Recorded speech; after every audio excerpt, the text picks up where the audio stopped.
নমস্কার বন্ধুরা, চলে এলাম গ্রীষ্মের দুপুরের থালি নিয়ে।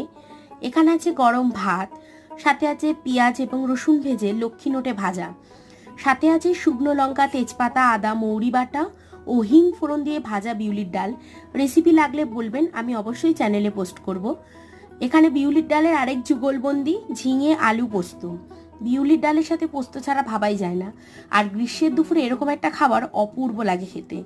কার কার ভালো লাগে আমাকে জানাবেন। সাথে আছে পেঁয়াজ এবং টমেটো দিয়ে হালকা একটু আদা ও জিরে বাটা দিয়ে চিংড়ি ভাজি, আর আছে টাটকা বাটা মাছ, যা করেছি কালো জিরে ও সর্ষে বাটা দিয়ে। আপনাদের দাদা আজকে বাজারে সকালে গিয়ে যে বাটা মাছগুলো নিয়ে এসছে, পেটে ডিম ভর্তি, ভীষণ স্বাদ খেতে। আর আছে ফ্রিজ থেকে বার করা ঠান্ডা একফালি আম, যা খাবারটাকে আরো স্বাদ বাড়িয়ে দিয়েছে। এই লাঞ্চ থালিটি কেমন লাগবে অবশ্যই কমেন্ট করে